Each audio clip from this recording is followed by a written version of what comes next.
Welcome to Hacking Your ADHD. I'm your host, William Kerb, and I have ADHD. On this podcast, I dig into the tools, tactics, and best practices to help you work with your ADHD brain. Hey team, this week I'm talking with Kristen Carter, the host of the I Have ADHD podcast. In this episode, we dive into the nitty-gritty of ADHD, but also how advice for neurotypicals often doesn't work for those of us with ADHD. We'll hear things about how we always need to be consistent, but with ADHD, not only is this hard, it can feel downright impossible. Instead, Kristen and I discuss how we can embrace our inconsistency and instead focus on being persistent. If you'd like to follow along on the show notes page, you can find that at hackingYourADHD.com/138. This episode is brought to you by the Skylight Calendar. Using a calendar is one of the most important things we can do to help our ADHD brains. But when our calendars are tucked away or out of sight, it can be hard to follow through with what our intentions are. The Skylight Touchscreen Smart Calendar can help bring out that visual reminder that we need. The Skylight Calendar syncs all of the different digital calendars and events your family uses and shows them all together on one beautiful touchscreen display. And the new chore chart feature shows organized lists of what each person needs to get done so they can check them off and stay on top of household duties. Just trying to remember what's on my calendar is a no-go with my ADHD brain. With lacrosse practice, music lessons, birthday parties, game night, and all the other events week to week, my family needs the reminders of what's going on every day. This calendar provides a convenient place where everyone in the family can check in and see what's going on, and I just love the fact that it syncs up with all the calendars that we already have. Now, as a special offer, you can get up to $30 off your purchase of a Skylight calendar when you go to skylightcal.com and enter the code HACKING. Again, skylightcal.com and enter code HACKING. That's skylightcal.com with promo code HACKING.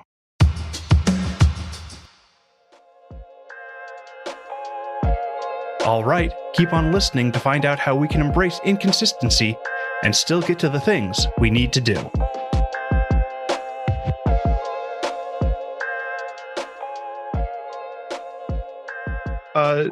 Can you tell me a little bit about yourself and about your podcast, the I Have ADHD podcast? Sure. Well, first, thank you so much for having me. It's great to be here. Love chatting with a fellow podcaster, fellow ADHDer, all the things in common. Really appreciate you having me. So I started the I Have ADHD podcast at the very end of 2018. And I have been podcasting ever since. It took me a while to identify as a podcaster. I just felt like a random woman talking about ADHD. And yeah, I can totally relate to all of that. Sometimes I'm always just I'm just a guy in my house. I know. Especially with what we're talking about today, because it's trying to be consistent with our work, but that does not always work so well. Absolutely. Yeah. I can't wait to get into it because I think that so many of us ADHDers really do ourselves a disservice when we set the bar at being consistent, because that's just really not going to be attainable for us. And if you're anything like me, when you do fail, inevitably, to be consistent, there's a lot of shame and self-judgment and self-blame and just feeling like you have to start over and why can't I just do this? And everybody else seems to be able to do this. So there's a lot of beating myself up when the bar is being consistent. Well, and it's not just the consistency there. It's the perfectly consistent. I can have no deviation of what I'm supposed to do. Yeah, that black and white thinking, right? It's I don't want to look over the year and say oh, yeah, I've podcasted more times than not. I want to look over the year and say 52 weeks out of 52 weeks I have published a podcast, right? Yeah. So I don't want to deviate from that at all. I totally agree. Yeah. Last week I had to pop up a rebroadcast episode. And so even though I'm getting an episode up, my brain's well, you didn't get new episode up every week. Yeah, I resonate with that so much. It's even when, life gets hard and stuff gets in the way. I don't know why we don't just acknowledge that and really let ourselves off the hook, but we struggle with that. Stuff gets in the way. And so even though you made a plan and you're like, okay, it's not perfect, but like we are going to rebroadcast this, the brain still wants to say like, not good enough, not perfect. We can't put that in the win category. That has to go in the loss category. And yeah, I really think there could be some reframing around that. Yeah, things completely come up that we're not expecting. So part of the reason for my rebroadcast is a couple weeks ago, I went and played some ultimate frisbee, and it's great to get out and get exercise. But I misstepped, slipped, and ripped my quad. No. And so, like, I was having to go to doctor's appointments. I had to get an MRI on my leg. And it's like, all of that takes time. All of that takes this like emotional and mental energy load. Yeah. And so it's a lot harder to do other things. And so, I mean, fortunately, I'm at a place where I'm like, okay, yeah, I understand. I put up the rebroadcast. I don't even really want the perfect score because I know that's going to be worse for my mental health down the road. For sure. But like, yeah, things like that will come up. And I have to adjust myself to those new things, because I can't just be like, well, I had this plan, but all this new stuff happened and I have to disregard that to stick to this plan. Yeah, I think that we really want to, I just think it's a perfectionism thing, which, Dr. Ramsey, I love his book, Rethinking Adult ADHD. And he talks about how perfectionism is the number one thought distortion for adults with ADHD. So it's like, we almost can't help ourselves in being perfectionistic about it. And if we know that in advance and can recognize it, oh, I see what's happening here. I'm just being really perfectionistic. Then we can maybe like let it go. But yeah, our brain just wants to be like, no, you need to suffer through your injury. You need to spend all of your emotional and mental energy trying to get well. And you have to produce new content for your podcast. You have to do all of it. Yeah. Yeah. A few years back, I had a big revelation about perfection too, because I tied up so much of my self-worth in what I produced. But then I was like, I had this guy, oh, if I'm a perfectionist and I know I literally can never be perfect with what I produce, then I am never going to have self-worth based off of that thing. And I was like, oh no, that's, if I want to have self-worth, I have to change things. So good. So what did you come up with? What was how did you change that? A number of things that I worked on were really small and seem silly to me now, but were like writing in my journal with different colored pens. Like I didn't have to have the same pen so that it looked uniform and nice. And then also being like, I can also miss days on that journal. And I don't have to come back with writing, oh, sorry, I missed writing for a month or whatever. Just being like, yeah, I just hit back where I was, trying to get away from a lot of like the daisy chains or like, this, I'm going to mark off every day that I did this habit, because the longer I kept up those chains, the worse off I was when the chain broke. Absolutely agree. Yeah, that resonates with me. Yeah. In my house, we have dark blue plates and light blue plates. And they used to have to be, they had the dark blue plates here and the light blue plates here. And I'm like, okay, I'm going to not care about that anymore. I'm just going to let those be mixed up. So you went like really wild. Yeah, just mixing up plates. And it was like, at the first, it was really hard. And now I'm like, oh, there's a neat pattern there. Yeah. I mean, isn't it so fascinating? And I am not saying this to demean what you've expressed.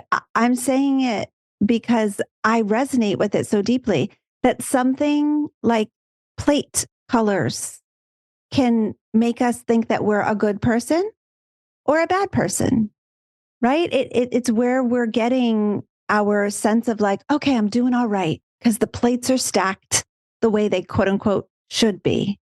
And I think so much of learning how to be an adult with ADHD and really accepting the disorder and accepting ourselves is realizing that like so very little of what we think matters actually matters. So very little. Plate colors, that does not say anything about who I am. How messy my house is does not say anything about who I am. Whether or not I'm able to make it to work on time. Now, I know some of the listeners might want to argue this, but I will argue it. Like, it doesn't say anything about who I am. My ability to show up somewhere on time is not related to how good of a person I am. And I think all of those things that we've attached to our self-worth really need to be untangled for us to just like breathe a sigh of relief and be comfortable in our own skin. Mm-hmm. Yeah. I mean, I used to have so much trouble being like, okay, I'm driving my kid to kindergarten or even preschool. And I'm like, I'm worried we're going to be late.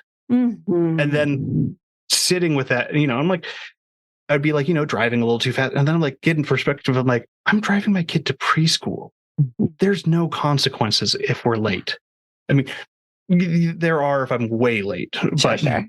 I'm like, oh, you cannot drop your kid off at that point. Yeah, I understand that. But, if I'm like 5 minutes late, that's not Right. an issue. And so I'm like, okay, you need to try and give myself a little bit more perspective on that kind of thing. Yeah. And then even thinking about like, what kind of experience are you creating in the car on the way to preschool for you, for yourself, for your kiddo, for the other drivers out there, right? Like it's so much bigger than just like, I have to get there on time. Yeah. Because I'd be like, what if I was in a car accident because I'm rushing to get to preschool? Right. With your precious baby. Yeah.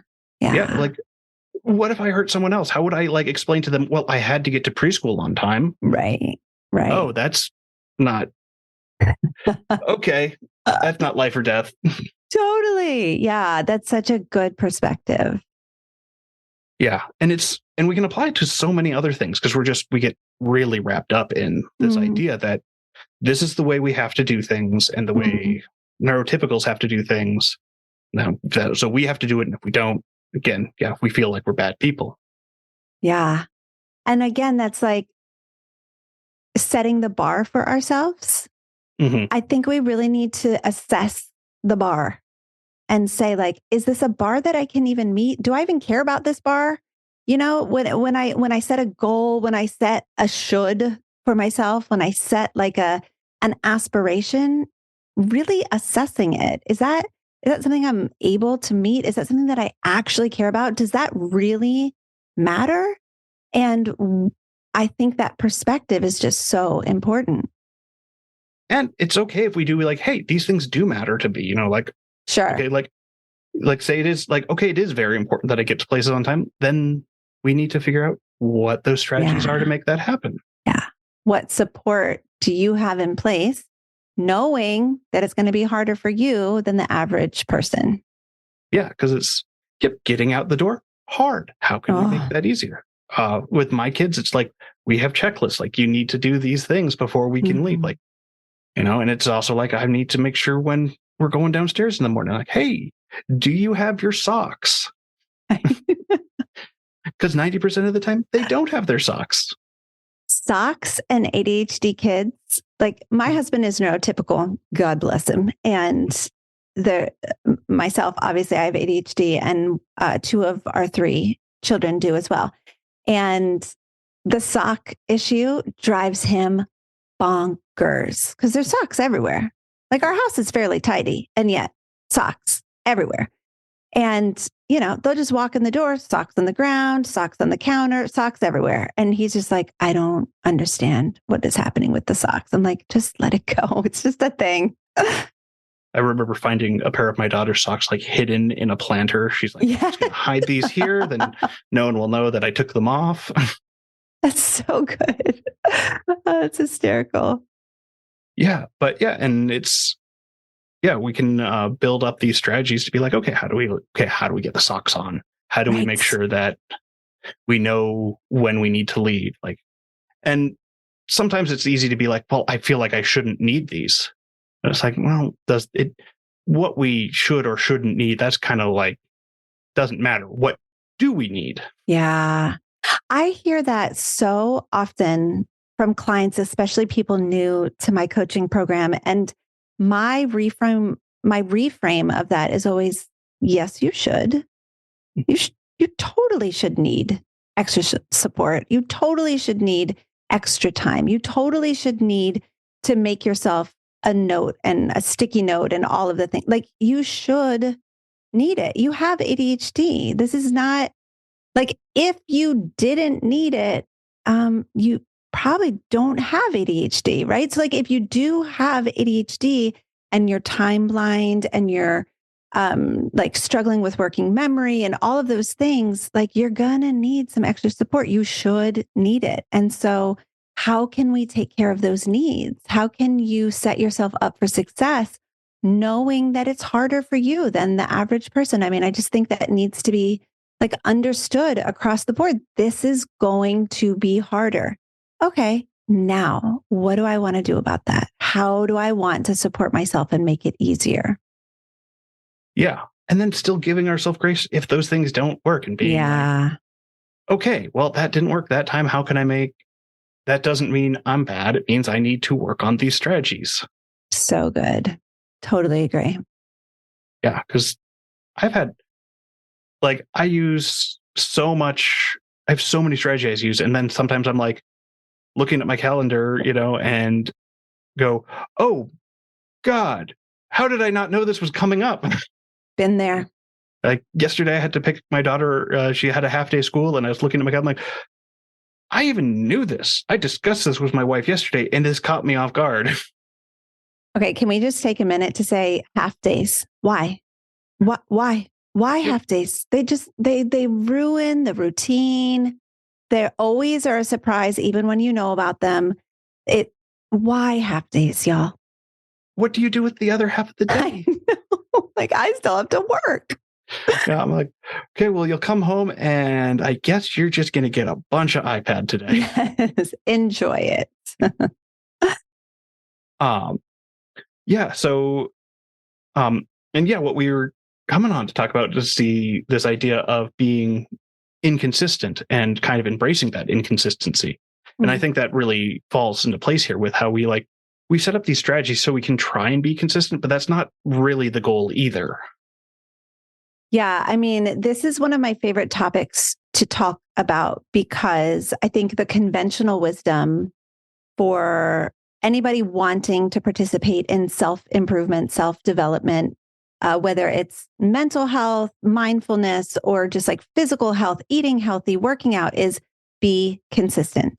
The only way to be successful is to be consistent. And I 100% disagree. And so I get very fired up. And I was just about to ask you, like, am I allowed to curse on this podcast? But I'm going to refrain. And I'm just going to say, we need to throw that idea in the trash can. It is not true that the only way to be successful is to be consistent. It's absolutely untrue. And I love to dismantle that belief first and say, that's not the only pathway to success. And when we believe it is the only pathway to success and we can't meet that expectation, then all of a sudden we're a failure. We're working towards a goal. We're doing a decent job, but we are inconsistent. And yet we are classifying ourselves as a failure because consistent is the bar. And again, we this is kind of like a theme throughout this episode, is like talking about that bar, like that expectation, that thing that we're saying, like, this is the goal. This is what I want to meet. If being consistent is the bar, I promise you will never be able to reach that goal. And sorry, ADHDer, like you're not going to be consistent, but that doesn't matter because all you need to be is persistent. And I know all of your listeners are persistent AF. Like I know that ADHDers are so persistent. They try and fail and try and fail and try and fail and try and fail. Our entire lives are made up of being persistent. So we've got a lot of evidence that we can be persistent. And so we can just throw consistency in the trash and just say, listen, that's not true. When you see like the memes on Instagram, it's like, if you want to lose that 20 pounds, you've got to be consistent. Or if you want to make it in business, you got to be consistent. No, that's not true. That's not true. I've built a beautiful life living very inconsistently, but I am willing to be on day one a million times. I'm willing to be like, this is day one and let's go again. Okay, day one, let's go again. Day one, let's go again. And I think that building up a tolerance for day one, that's the thing, right? So like, you have those mindfulness apps and you're just like, okay, I'm on day 4 of my mindfulness app. And then all of a sudden you're back to day one. You're like, well, I hate being day one sucks. I don't want to do day one. I'm not even going to do it now. No, day one's my favorite. We're doing day one every day. Let's go. Right. And so instead it's like, we're going to drop the idea of you have to be consistent to be successful. And we're going to say, I'm going to be persistent and I'm going to try and fail and start over 100 times until I get there. And I think this goes just hand in hand what we were saying about perfection earlier. Because one of the best things I found for my perfection is screw up early. I love it. Especially so like, you'll want to start something off the beginning of the year. I'm like, well, that means I can't do anything on day one. You can start day 2. That's so good. I love that. I can't even before I even start, there's no chance of being perfect. Because and I should know there's no chance of me being perfect anyways, but having that written well, I really can't have the secret goal in the back of my head now. Yeah, it's like a fantasy. I think what we do is we get a shot of dopamine early. Before we've even done anything. We get the shot of dopamine from the fantasy. And we plan it out. I like to say we bedazzle our planner. I don't know if you're too young to remember the bedazzler that was sold in the 90s where you put gems on stuff. We bedazzle it, we make it pretty, and we just get that shot of dopamine from the beautiful plan. Yeah. And then when inevitably reality hits and you tear your whatever muscle it was that you tore, and you're just I've got 2 kids and we're late and there's socks everywhere. That's reality. Actually pursuing your goals doesn't feel good. It feels good to think about it in advance and make the pretty plan, but following through and doing the work, that doesn't feel good. Just having a podcast feels great, but podcasting, that's not really fun. That's work. I don't feel like doing that. Right. And so it's navigating this fantasy reality situation. And if we can just get ourselves into reality, which is, I'm not going to be consistent, and that's okay. I don't have to be. I can be persistent. I can reach my goals one after the other, just trying and failing and not shame spiraling every time I mess up. Because I think that's what we do, right? Yeah. We mess up and then it's well, I knew I wasn't going to be able to do it. And this is probably just an ADHD. I shouldn't have even started. I don't even know why I bothered. Shame. And now I'm eating ice cream on the couch watching Netflix because I feel so terrible about myself. Rather than just being oh, I screwed up. Yeah. Makes sense. Makes sense. And we feel we knew this was going to happen. Why did we even try? Yes. And what I want to reframe with that is when you plan for being inconsistent, then you know it's going to happen. And you're oh, here it is. I'm being inconsistent. This is how I get to my goal. So if my goal is to move my body 4 times a week and it's been twice a week, when I have the goal of I have to do it 4 times a week or else my self-worth is going down the drain, then I can't even get started the next week because I'm well, I knew I would just mess up. There's no point in even trying. But if it's I'm going to plan to do it 4 times a week, but I will be inconsistent. So I'm going to look at it over the course of a month and see if I can do as many weeks as I can at 4 times a week. And just, oh, I did it twice a week. That's a win. That's closer to my goal than 0. So that's a win. All right, next time we're going for 3. Let's try to do 3 this week. And just allowing for the ebb and flow of life, like allowing for it to not be the same all the time. We are not robots. Yeah. One of my favorite sayings is anything worth doing is worth doing poorly. Yeah. Because it's like, don't have to do it well. Yeah. If it's worth doing, even the smallest amount you do is good. Yeah. It's an improvement from yesterday when you did 0. So true. Because if, like, let's say you have a goal to make an extra $1,000 in a month and you quote unquote only make $300, you have $300 extra dollars in your bank account. Like, why are we mad about that? So like next month, let's have the same goal of 1,000 and do $400, right? Like, I think you're absolutely right. Let's try it again. Let's keep going so that we can get to that $1,000 mark eventually. We'll also have these things in our heads where like, well, if I had done X, Y, and Z too, then I would have made it, and discount the reasons that we didn't do those things. I find so often when I like look back on, like I'm sure like in 2 months I'll look back and be like, why wasn't I doing stuff? And then I'll have to remind myself, oh, because you were badly injured. That's why you weren't exercising quite as much. Totally. I just my heart just like breaks for our community sometimes, because I think we just don't give ourselves the space to be fully human.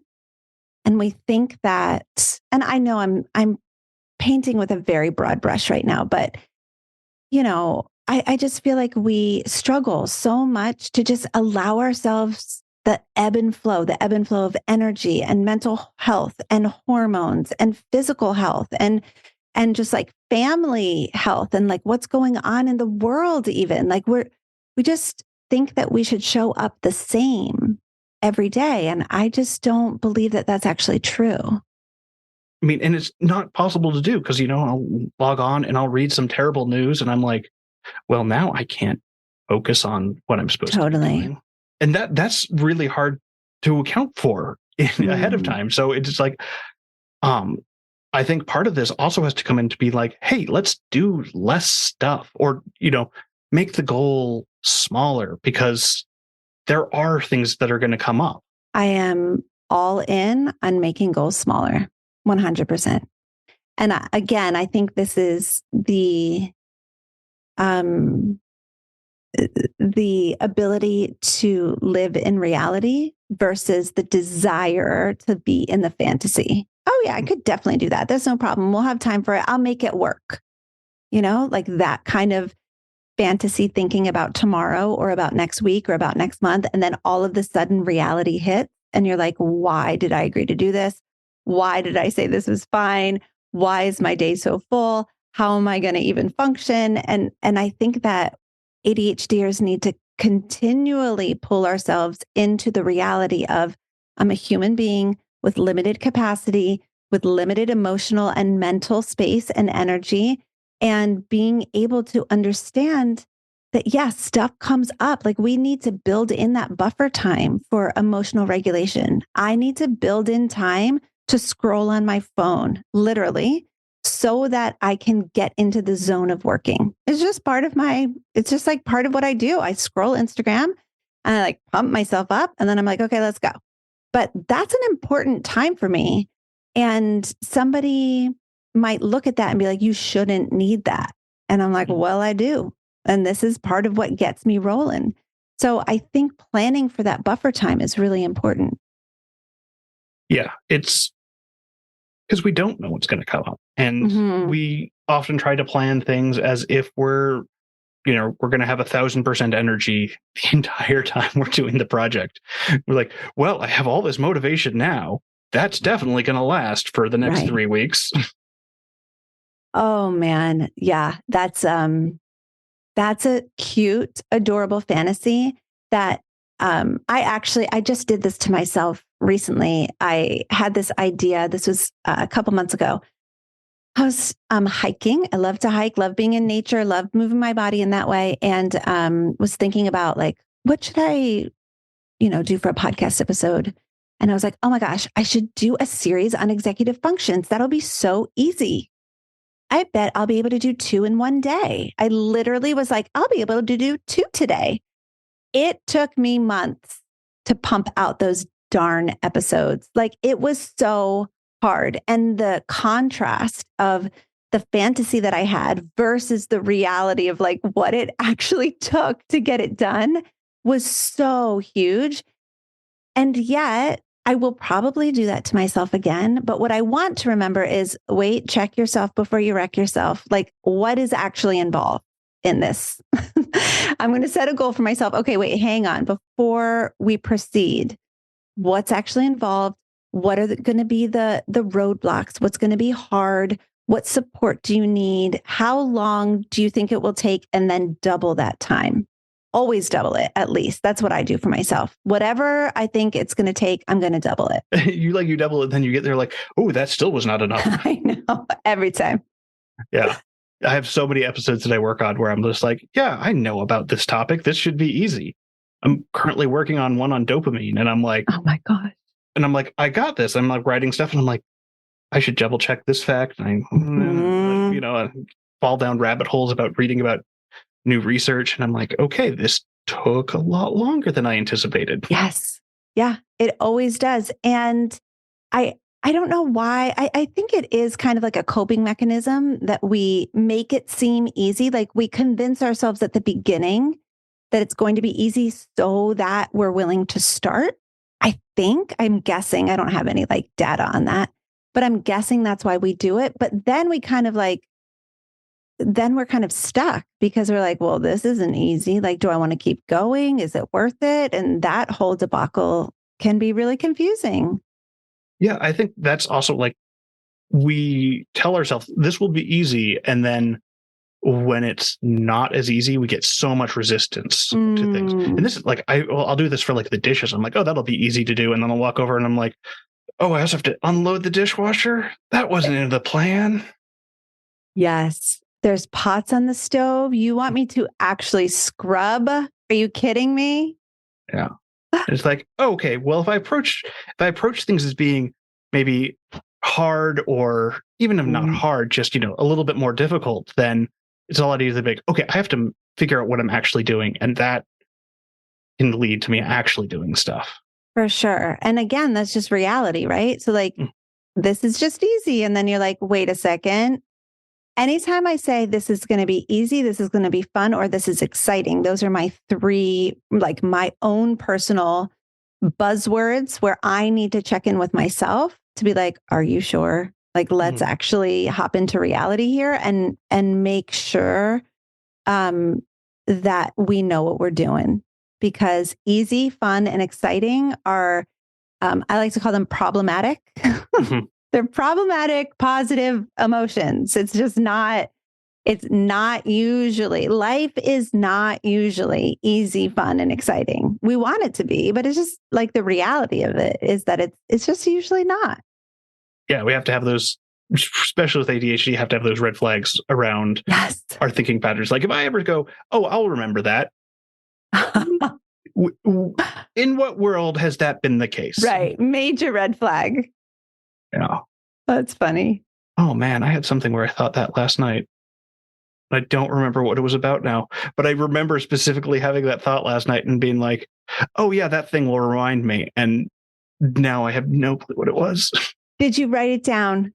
No, I was like, had just turned out the light to go to bed. And I'm like, I'm not turning on a light at this point. And oh my gosh, I love it. I'll just pretend that it's going to be okay. You'll be fine. It'll be great. It'll be great. Yeah. At some point I'll just be like, oh, that thing. That's great. As long as like, when to pick your kids up. That's the thing for me that I have to like set reminders for and make sure that I am not forgetting that I have children, because ADHD is a very out of sight, out of mind disorder. And sometimes you forget you've got kids. Yeah. Or just anything you have to do. And you're like, I'll be heading there myself soon. And another half day. But again, that's the setting of these strategies. Like, okay, these are things I know that are absolutely, I cannot miss. I can't not pick up my kids, school will be very upset with me. Then I'm like, okay, how am I going to set my reminder so that that happens, that I don't have an unfortunate bout of hyperfocus 10 minutes before I'm supposed to leave. Yeah, I interviewed a therapist a couple weeks ago. Her name is Helen Billers, and she described like we're all juggling balls. We've all got balls in the air, right? And she said, I just take time to assess which balls are glass and which balls are plastic. And I was like, that is brilliant. So the glass balls, if you drop that ball, so to speak, it's going to crash and break, and it's not a good thing. Like picking up kids from school at the proper time, glass ball. But then we also are juggling things that are, quote unquote, plastic balls, where if we drop them, it's like, it's not the end of the world. And I thought that was such good advice for our coping strategies. It's just like making sure we know which balls are glass and making sure we know which balls are plastic. Yeah. And it's something that's worth thinking about ahead of time, because we do have trouble prioritizing things. Like I don't have trouble prioritizing my kids, but prioritizing my day to make sure that I will be the places I need to be for them can be hard. Sure. Yep. I totally agree. All right. Well, we're coming up on time here. So just so people know more, if they want to find out more about you, because I'm sure they will want to hear more, because you have the I Have ADHD podcast. For people that want to tune in, it's very similar format to this show. So if you like this show, you'll probably like hers as well. Other things that are the places that people should look for you? Sure. So my website is ihaveadhd.com. And I like to hang out on Instagram. I'm on Instagram at I Have ADHD podcast. If you're a Facebook user, I'm on there too, but I don't really hang there, if you know what I mean. I'm constantly lurking on Instagram. That's like my happy little place. My website, ihaveadhd.com, and my Instagram at I Have ADHD podcast. Yeah. Well, thank you so much for coming on the show. I think people will really enjoy this, because I know one of my favorite shirts I have just says consistently inconsistent. Love. That's so great. Well, thank you so much for having me. This has been so much fun to connect with you. I really appreciate it.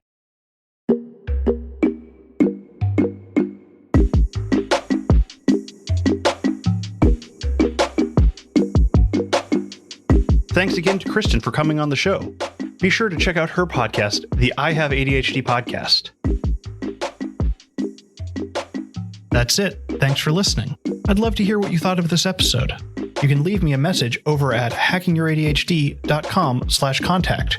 You can also reach me on Twitter at hackingYourADHD, and I've also just launched a TikTok channel that you can find by searching for Hacking Your ADHD. If you'd like links or to read this episode's transcript, you can find those on the show notes page at hackingYourADHD.com. If you'd like to support the podcast, the best way is to share episodes with someone you think would get something out of it. Just click the share button on your podcast player and send your bestie the link with something like, "Hey, I loved this episode of Hacking Your ADHD. I'd bet you'd get a lot out of it too." Or you can support the show through my Patreon at hackingYourADHD.com/Patreon. Sign up for the $2, $5, $10, $25, or even $50 a month level and get some great perks like monthly bonus content or early access to upcoming episodes. That's hackingYourADHD.com/Patreon. And be sure to check out all the other podcasts on the ADHD Rewired Podcast Network. For interviews with fellow ADHDers and ADHD experts, check out Eric Tiver's show, ADHD Rewired. For those of you with kids, be sure to check out Brendan Mahan's show, ADHD Essentials. And even if you don't have kids, his show is still a great resource for ADHD management. If you're interested in exploring issues of race and diversity in ADHD, be sure to check out ADHD Diversified with MJ. I also do a live Q&A with all the hosts of the ADHD Rewired Podcast Network on the second Tuesday of the month at 10:30 a.m. Pacific. If you'd like to sign up, just go to ADHDrewired.com/events. And now for your moment of dad.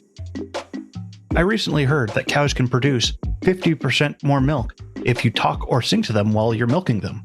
Apparently, it goes in one ear and comes out the other.